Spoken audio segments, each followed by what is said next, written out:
নবাবের খেয়ালের অন্ত নেই। একবার নবাবের খেয়াল হলো মাটির নিচে কি আছে তা জ্যোতিষী পণ্ডিত দ্বারা গণনা করিয়ে নিতে হবে। আর গণনা সত্যি কি মিথ্যা তা তো সঙ্গে সঙ্গে কিছু মাটি খুঁড়েই বোঝা যাবে। মাটির নিচে কি আছে সঠিকভাবে বলে দিতে পারলে নবাব প্রত্যেক পণ্ডিতকে 1000 আশরফি করে পুরস্কার দেবেন, না বলতে পারলে আজীবন কারাবাস। মহারাজ কৃষ্ণচন্দ্র কিছু দরিদ্র জ্যোতিষী পণ্ডিতকে নবাব দরবারে পাঠিয়েছিলেন। তারা কেউ মাটির নিচে কি আছে বলতে না পারায় কারাগারে রয়েছে। এমন খবর পেয়ে স্বভাবতই রাজা কৃষ্ণচন্দ্র বিষণ্ণ মুখে বসেছিলেন। তিনি ভাবছিলেন একমাত্র তারই দোষে এতগুলো ব্রাহ্মণ পণ্ডিতকে নবাবের কারাগারে পচে মরতে হবে।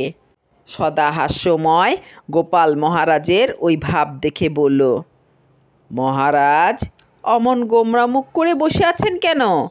মহারাজ গোপালের কাছে সব ঘটনা বললেন। গোপাল শুনে বলল, এর জন্য ভাবনা কি? আপনি নবাবের কাছে একটি চিঠি দেন যে একজন বড় জ্যোতিষী পাঠালাম, যিনি অনায়াসে মাটির নিচে কি আছে গণনা করে বলে দিতে পারেন। মহারাজ গোপালের এ কথা শুনে অবাক হয়ে বললেন, গোপাল, তুমি গণনা করবে? গোপাল বলল, কি করব জানি না, তবে নিজেও বেঁচে আসব আর দরিদ্র ব্রাহ্মণ পণ্ডিতগণকে নবাবের কারাগার থেকে মুক্ত করে আনব। তাছাড়া আপনার সম্মানও অক্ষুণ্ণ রাখব। মন্ত্রী বললেন, এ অসম্ভব। গোপাল বলল, আপনারা আমার ওপর আস্থা রাখতে পারেন, আমি সহজেই কার্যসিদ্ধ হয়ে ফিরে আসব। মহারাজ বললেন, তুমি যদি দরিদ্র জ্যোতিষী পণ্ডিতদের নবাবের কারাগার থেকে মুক্ত করে আনতে পারো, আমি তোমাকে 1000 টাকা পুরস্কার দেব। গোপাল বাড়ি ফিরে গিয়ে ভাঙা খাটের একটা ভাঙা পায়াকে 14 পর্দা শালুর কাপড় দিয়ে বেশ ভালোভাবে জড়িয়ে নিল। গরদের কাপড়, গরদের চাদর, কাঁধে নামাবলি, মাথায় লম্বা টিকি ঝুলিয়ে এবং 14 পর্দা কাপড়ে জড়ানো খাটের পায়াখানা হাতে নিয়ে নবাব দরবারে উপস্থিত হলো। নবাবকে যথোচিত সেলাম জানিয়ে বলল, খোদাবন্ধ, আমাকে মহারাজ কৃষ্ণচন্দ্র আপনার দরবারে পাঠিয়েছেন। মাটির নিচে কি আছে আমি তা অনায়াসেই গণনা করে বলে দিতে পারি।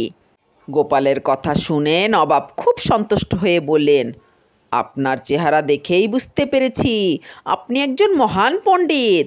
আপনি আসন গ্রহণ করুন এবং একটু বিশ্রাম করে বলুন মাটির নিচে কি আছে। গোপাল নির্দিষ্ট আসনে বসে 14 পর্দা জড়ানো খাটের পায়ার 3 পর্দা সরিয়ে মন্ত্র পড়বার ভান করে নবাবকে বলল, হুজুর আলী, সর্বং সারং খটাঙ্গ পুরাণম হিন্দু পণ্ডিতং ন সকং ভূতলগণম। পণ্ডিত মশাই, আপনার এই শ্লোকের অর্থ কী? গোপাল মুচকি হেসে বলল, হুজুর আলী, অষ্টাদশ পুরাণের সার এই খটাঙ্গ পুরাণ। এতে বলেছে মাটির নিচ কী আছে তা কোনো হিন্দু পণ্ডিতই গণনা করে বলতে পারবে না। গোপালের কথা শুনে নবাব বললেন, তবে কারা এরূপ গণনা করতে পারবে মহাশয়? গোপাল বলল, সে কথাও উল্লেখ আছে নবাব সাহেব। জবন বাসেশ্লেষং ভূতলগন সকং হিন্দু পণ্ডিতা পৃথিবী বা তদূর্ধ্বং। অর্থাৎ যবন বা শ্লেষগণকে মরবার পরে মাটির নিচে কবর দেওয়া হয়। অতএব যবন বা শ্লেষ পণ্ডিতগণ ভূতলের নিচে কি আছে অনায়াসে গণনা করে বলে দিতে পারবে। আর যেহেতু হিন্দু পণ্ডিতগণ অনায়াসে মাটি ও ওপরের আকাশে কি আছে সহজেই গণনা করে বলে দিতে পারবে, আপনি অনর্থক কতগুলো হিন্দু পণ্ডিতকে কারাগারে আটকে রেখে কষ্ট দিচ্ছেন। গোপালের যুক্তিপূর্ণ কথা ও শাস্ত্রবচন নবাবের খুব মনোপুত হলো। তিনি সমস্ত হিন্দু পণ্ডিতকে মুক্ত করে দিলেন এবং প্রত্যেককে 100 টাকা পুরস্কার দিয়ে বিদায় দিলেন।